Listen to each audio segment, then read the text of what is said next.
feel as though you are taking real advantage right now of the fact that so many of us are sort of yearning for a return to the land, but we don't have a clue. Okay, let me be honest. I don't have a clue. You see this plant behind me? It is fake as all get out, but I would love to Uh, have the land. I thought I was going to be a farmer during the pandemic. I got my little hydroponic system set up.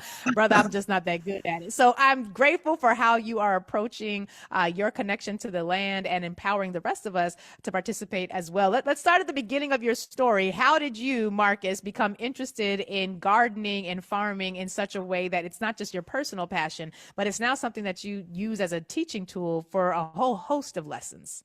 So I'm going to try and condense it into a nutshell because it is a lifetime's worth of a story. I grew up in the country, and then I ended up leaving the country, like many of us do, to go to school and to go and work.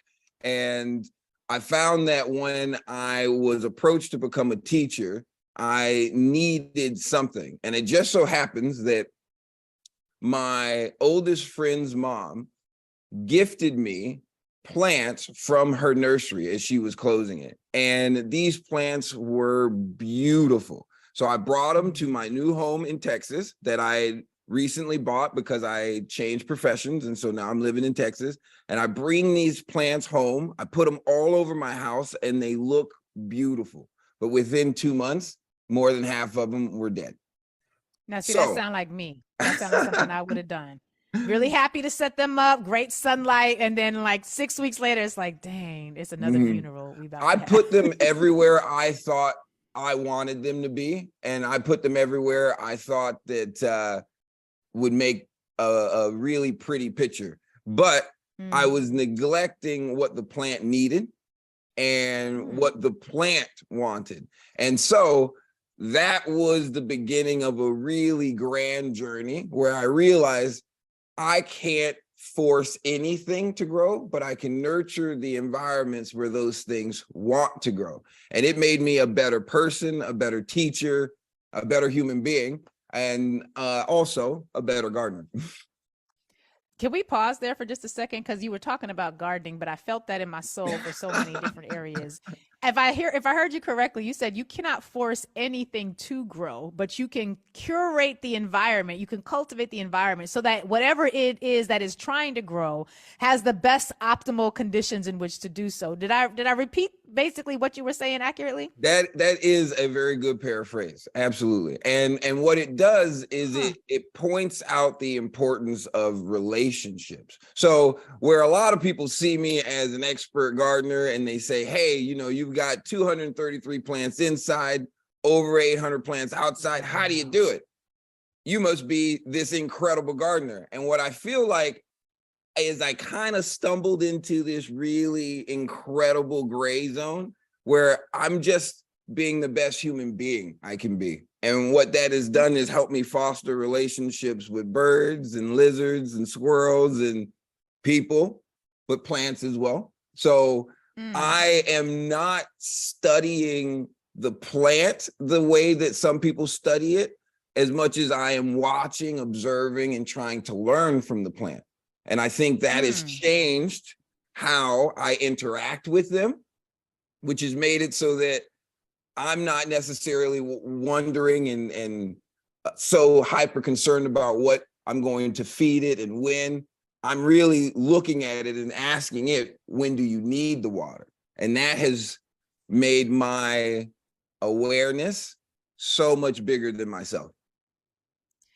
Okay, so we're not talking about plants right now. We're talking about life. We're talking about living. We're talking about a whole host of things. Earlier on this show, every day on the show, we have a moment of gratitude where we focus on something that gives us a sense of connectedness, right? A source of inspiration, Absolutely. gratitude. I mean, it's a talk show about Black issues in America. It can be depressing. Like, I don't need people being Absolutely. upset with the show. So we have to tap into some joy. And this morning, we were talking about not controlling or trying to control others, but accepting that people show up as they are, and we don't need them to change for us to be able to be in relationship with them. And I feel like this is something that is also learned when we are in communication with nature. You said that you're not studying the plant the way other people tend to study it. Last weekend, I happened to go to Boston to do a presentation at Tufts University. Shout out to the Africana Studies Department there, and Dr. Moore and all the folks who put that conference together. But one of the things that I learned as I was preparing for my speech, I was looking at George Washington Carver.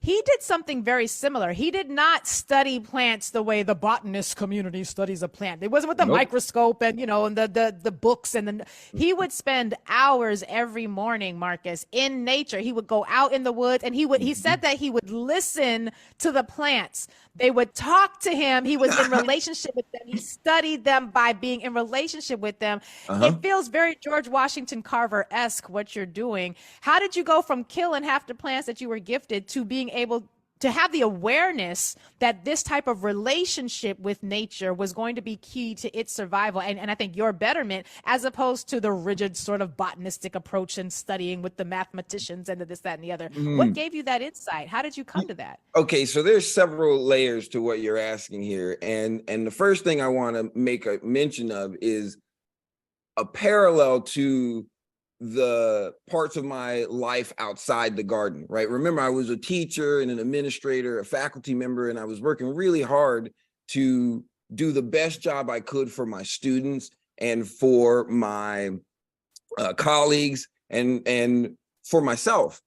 And at the exact same time, I was struggling because of how many things I had to do and how much pressure there was. So one of the things I would do on my off time is I'd find a piano and I would play some. People would come in and hear the songs I was making, stop and say, "Oh, that's incredible. How long have you been playing piano?" And say things like, "Do you have any way that I can listen to it? Can you share it?" And I would stop them. Again, we're in a performing arts center where people are being trained in orchestra to play piano. And I would say, I can't say that I can play piano as much as I can say I can utilize the sounds to create songs. Because to say I can play piano means that I understand the intricacy of all of the notes, what the black versus the white means. Like the idea of piano is a term given that people have now studied for years. But what is the piano trying to do? Touch on the sounds. And so in that same way, I've spent time playing each note of a piano, one over the other, these two together, these two together. So now I have a really in-depth thought process behind sound, and I enjoy doing it. But I can't tell you what the difference between the E and F note truly is. And I feel like it's that same idea when applied to the garden. I went around and tried to get as many dying plants as I possibly could.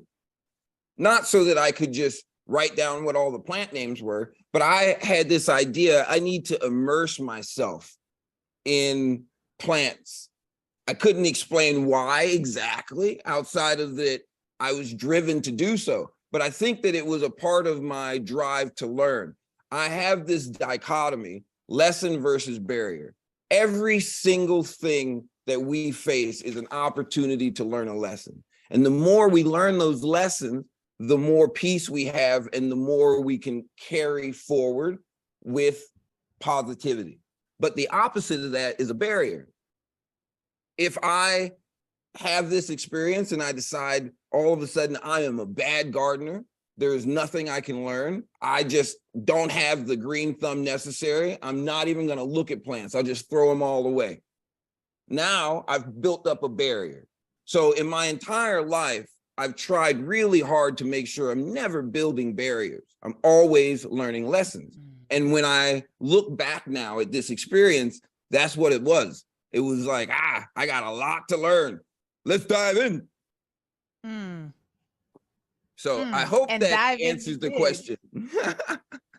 Well, I think you're answering the question by raising even more questions, but all of them I think are leading to the path of recognizing that it's relationship with the thing that we're trying to learn. It's relationship with the people we're trying to grow with. It's not the 1 + 1 = 2. It's how you relate to those numbers forming a union between two disparate parts, right? And so I'm looking at you, a Black man surrounded by plants, and it's talking about these issues as if you are like hearing them from the ancestors themselves. And I'm wondering how you have seen the impact of what you do, because moving from education into the space that you are now, where you're working with a lot of wellness and helping us to learn how to sort of do something similar within our own lives, I'm wondering if you can talk with us through the impact you've seen that your willingness to talk about how you are cultivating relationship with nature. What impact has that had on the young people in your life? What impact has it had on the people who follow Wow. you and who employ a similar approach to their gardening, yes, but also just to life journey lessons generally? Oh, it's had a really humbling effect on me, and people have told me it's had a profound effect on them. And in the course of this journey, I've seen so many lessons and layers of lessons that I want to share, that I now feel really fortunate and blessed that people, when looking at me, can see that I have that to share. And so it's made it so that some moms have told me how important it is that they share the videos and how they wait for the lives at the end of the night. And although it might be bedtime, I'm the one thing they will watch with their children as they go to sleep. That's a really profound thing to hear. People have sent me messages that using the philosophy, they've not only changed their own mindset, they've changed how they interact with their family. So they're taking my understanding of relationships, applying it to their own life, and then sending me messages about how they've had conversations with their sister and their mom after not talking for 10, 15 years. These things are incredibly touching. And at the exact same time, there has been a whole nother layer where because people look at me and see me in a box that we have created in the last however many hundreds of years, people are very quick to be like, okay, well, the back of the packet says you do this, you like this, you will go here, you will do these things, and this is how you are designed to grow. But what people are also realizing, there is variance in the world, and we are not just the packet that we have been labeled. So although our government institutions and although everywhere we go may say, hey, check this box to say what you are and where you came from, that's not necessarily accurate to how much sunlight we will truly need. That's not necessarily accurate to the soil that we've had access to and where we've been able to grow our roots. And so there are people who now are looking at me and they see more than me. They see a conduit to connection through community. Because again, it doesn't matter what we look like, where we came from, how much money we have, we're sharing the same soil, we're sharing the same air, we're sharing the same resources. And so until we start to see each other as community, and that's why I talk so much about it in the book, until we start to see each other as community, we will continue to be obstacles to each other. We have the potential to be each other's best resource or each other's greatest obstacle. And I think too often we're leaning toward the obstacle because we haven't really appreciated the relationship. Let's talk about your book, How to Grow, Nurture Your Garden, Nurture Yourself. Because Marcus, you could have kept all this information. You could have kept them plants in your house. You could have had this wonderful evolutionary, realization. You could have kept all that to yourself, as many people do. They come up with some great insight. They keep it to themselves until they can figure out how to monetize it. Next thing you know, they done rolled out a whole marketing team, and now they're collecting the dollars. Yeah, you didn't do that. You've gone viral. You're like TikTok's greatest farmer. They compare you to Mr. Rogers and Bob Ross in terms of your ability to be able to connect with people in really organic ways.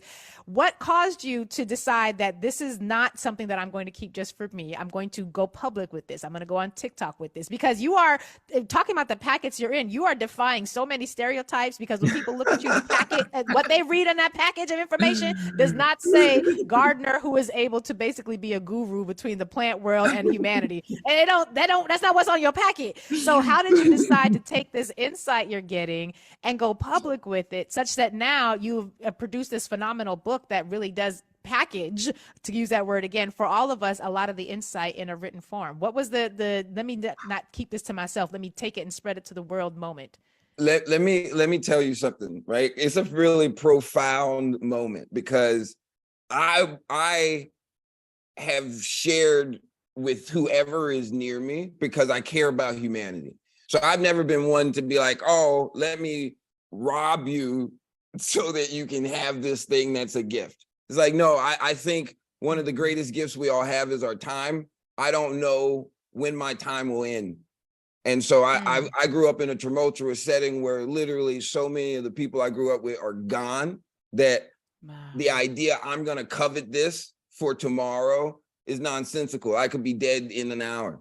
So I live life in the way that every moment matters, and I got to do what I need to do to be my best self in this moment. So if you come at me hurting, I'm going to meet you with my best self and try and give you everything I can to help you be better.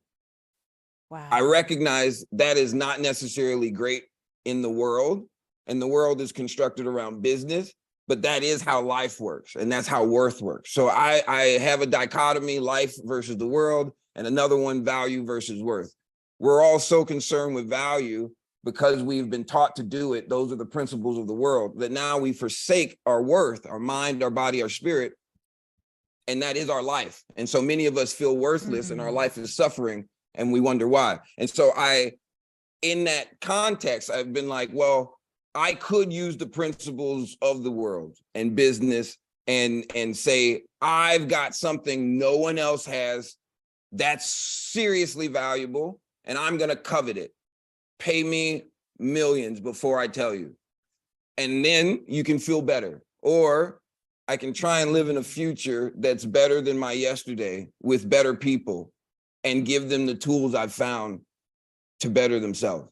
And so that's what I've been trying to do. Now, you make a very good point.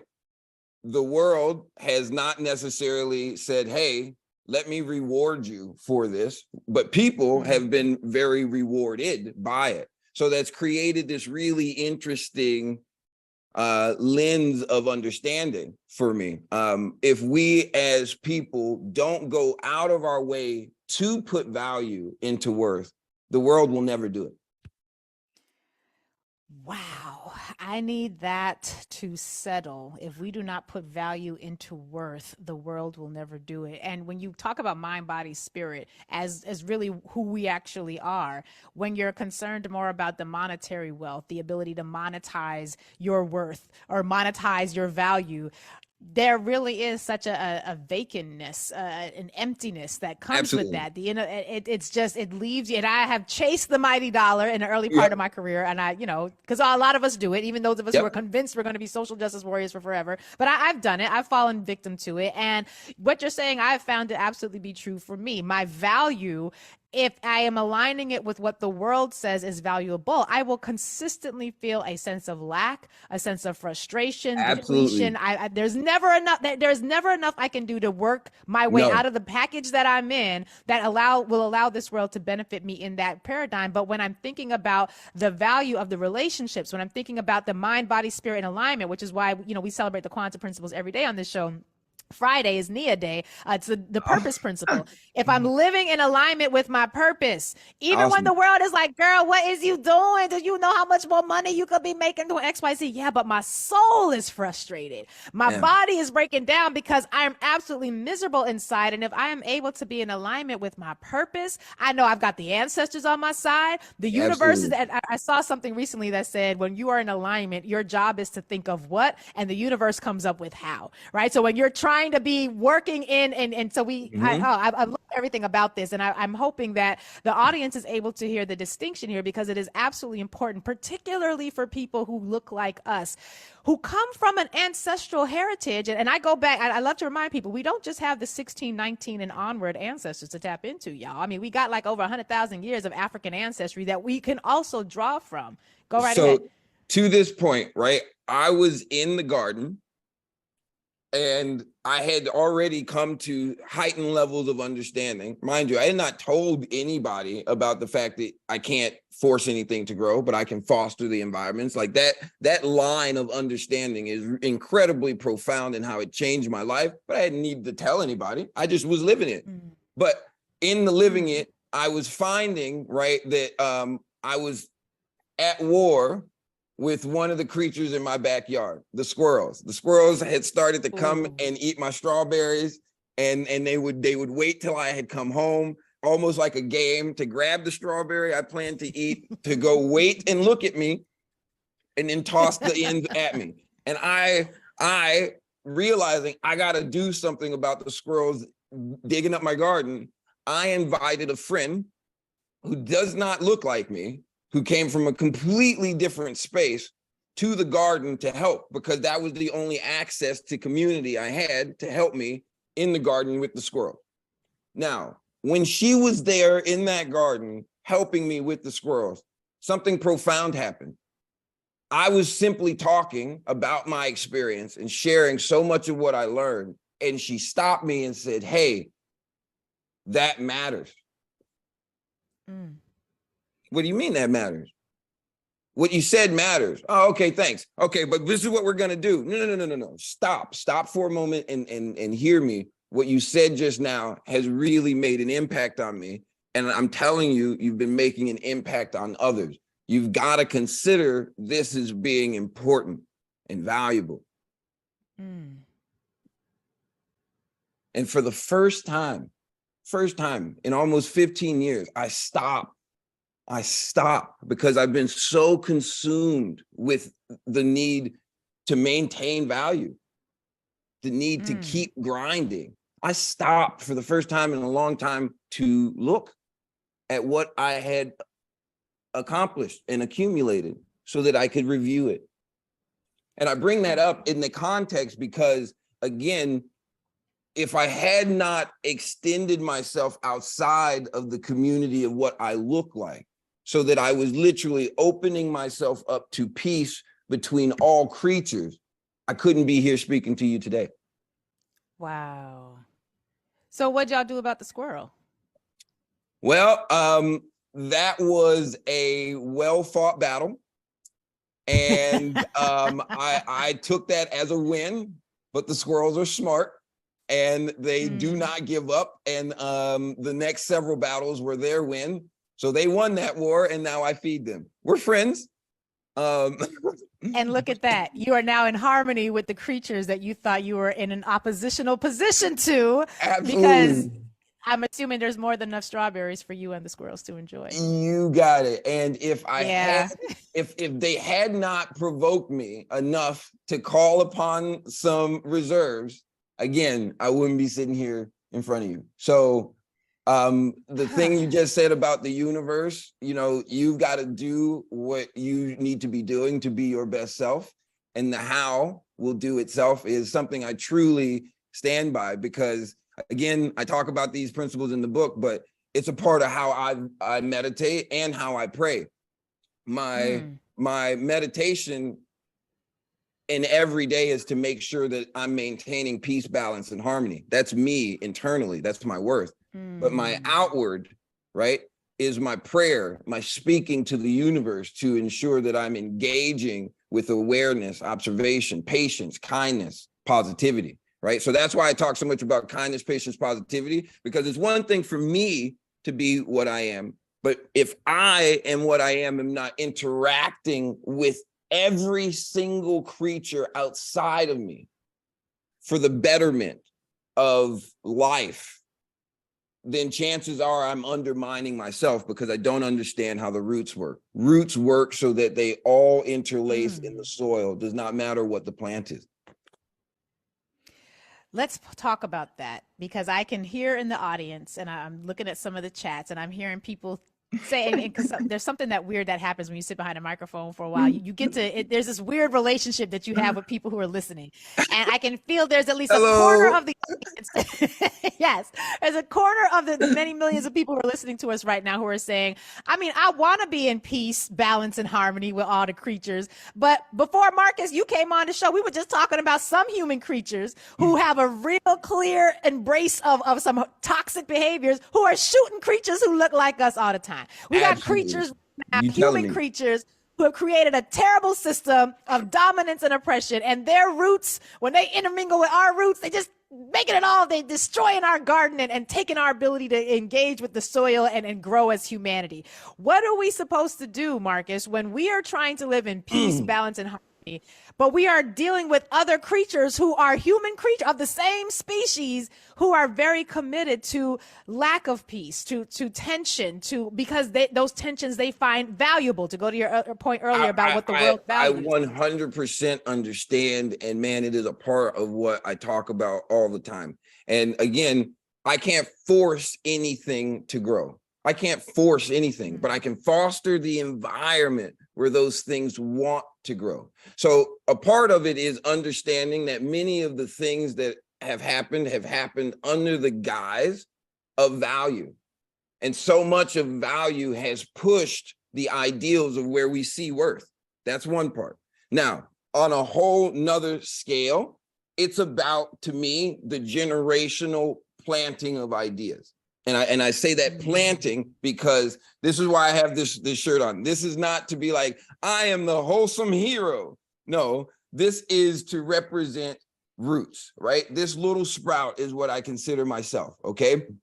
And these are my roots. For those of you who won't see this video until we put it on YouTube, he's got on a black shirt with in green the word wholesome on it. And out of the first E of the wholesome is a sprout. It's a beautiful shirt. I'm assuming that's available for purchase on your website? Yes, it is available for All purchase. right. Okay. And so what does this mean? This means that whatever sprout we see is supported by the roots that we can't. I think we need to plant more seeds of love, kindness, patience, and positivity so that we grow more wholesome roots. That will yield trees of prosperity that will then yield fruits of success we can all enjoy. I have this saying that every choice we make is a seed planted in the forest of our future. So let us be conscious of the choices today. Now, how does that apply to those people running around chopping trees? Well, they're chopping trees because they've seen it as being valuable and because they have planted so many seeds of hate, negativity, that now their fruits of toxicity and poison are all they know. If we do not plant a better forest that is more like the California redwoods of positivity, then we will be pine trees easily chopped down always. Wow. You, as someone showing up in this package of black maleness, this is a softer kind of conversation. You know, you've got your, oh, I'm a man, I'm a alpha man. You've got that type of conversation. This is different. This is a completely different vibrational frequency to discourse. And you sit, powerful black man, defying stereotypes, not limited by the packaging that other people put you in.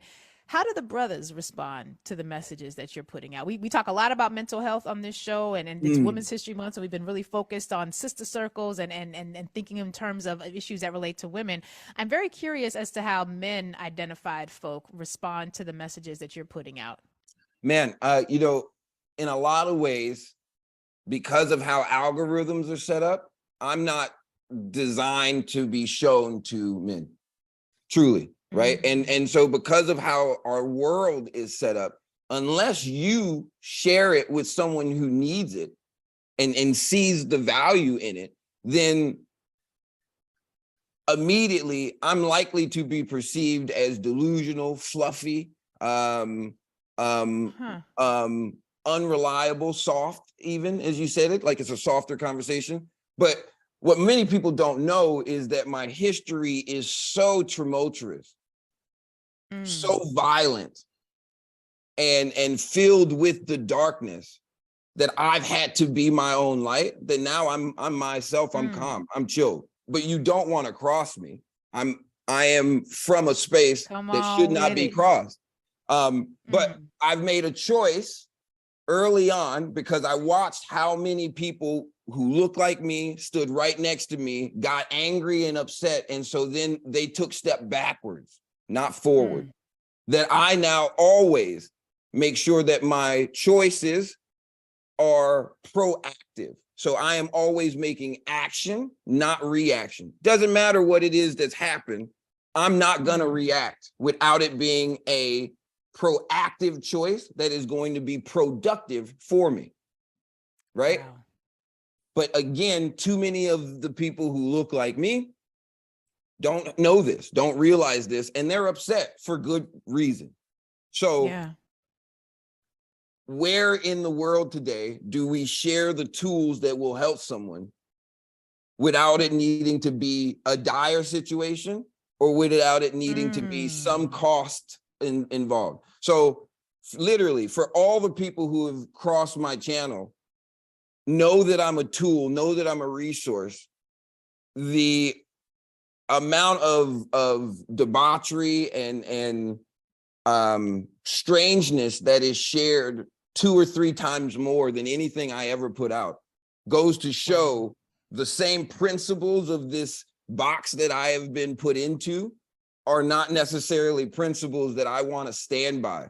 So that's why I don't identify with any boxes or packages or any of those things, because if we look at the fruits of the tree has been made to be rotten. But why? And that's because no one's been tending to the tree. No one tills the soil. We don't even respect the fruits of the tree anymore. And even when we do have a tree that has made a point to be fruitful, we're not likely to share it if it's not going to benefit us. Wow. So I hope that answers the question, because it's a very deep subject to me. As I try very hard to help my own family, and I fight the circumstances of television, even though my family can see me face to face and feel, and then literally I'll put my hand on your shoulder, send love through your body, you shock with it and cry, yet because your psyche is so tied to something you watch on television, you can't actually hear me. Marcus Bridgewater, you are doing the ancestors' work right now, and you're reminding me that cultivating a healthy village or reintroducing health into the village is not as simple as, well, we did the 2 classes, didn't you come? We checked the box. You're talking about, and you're helping me to reframe, even because we have these 2 questions that we ask. Sonia Sanchez has this question, how does it free us? And we added to that question, how does it heal the village, right? And so usually when I'm thinking about the village, I'm thinking about the village of us, you know, the folks of the African diaspora. But there's a broader village within that village, within which that village sits, and that's the village of humanity. And I hear you speaking to some things that predate colonization, that predate the forms of racial oppression that we're in. And as difficult as it is, the answers to our freedom from this current structure, I believe, are rooted, see what I did there, are rooted in that understanding and in interaction with the world. And that's one of the reasons why I think your book is going on my list of suggested books for people to read for this summer. We want to have a book club. And I'm always looking for books that would be good. And I think this book, How to Grow, Nurture Your Garden, Nurture Yourself, really is speaking to some principles that we are going to have to return to. And it frightens me. I'll be very honest with you. It frightens me because I would much rather be able to say, nah, we're going to do the protest. We're going to fight. We're going to resist, because I know how to do that. I know how to have like the Sankofa. I know how to do those things. Curating an environment where human liberation can show up is a different conversation, even for me. And I know it's one that we absolutely must have. How can people get a copy of the book? How can they follow you? And I hope that we can get you to come back, because I think we haven't even scratched the surface. We scratched the surface of the surface, and there's a lot more to get to. And I would love to have more of your insight here. How can people follow you, get their hands on the book, and continue sharing what you're putting out in terms of content, so that we break the algorithms and create a different environment? Well, thank you so much. You can find me on social media. Instagram is garden_Marcus. TikTok is @GardenMarcus. YouTube is under my company, Choice Forward. And you can find me on the web at choiceforward.com, gardenmarcus.com. And the YouTube channel is Choice Forward. I know I just said that, but I'm trying to think if there was something else. Oh, and How to Grow is available everywhere books are sold. And I did have the play. Oh, no. Oh, the devil's mad because they just cut you off. What happened? Oh, no. He told us where to get the book. You see how the devil be showing up, y'all, trying to disrupt all this growth. We changing environments, and the demons is like, you can't do it. All right, there he is. There he is. In my bag. Okay. And How to Grow is available everywhere books are sold. I also had the great fortune shout out to HarperCollins of recording the audiobook in my own voice. So if you want to listen to the book and have me actually talk to you, then definitely check that out. We are very grateful for you. I'm grateful for the work that you're doing, the different way you are causing us to think about this thing called the garden. Thank you And so the Garden much. of Humanity and the village is extraordinarily, this is powerful. This is where we're going to have to go if we want to break the cycles that we're in. And I definitely am a part of the folks who want to break these cycles.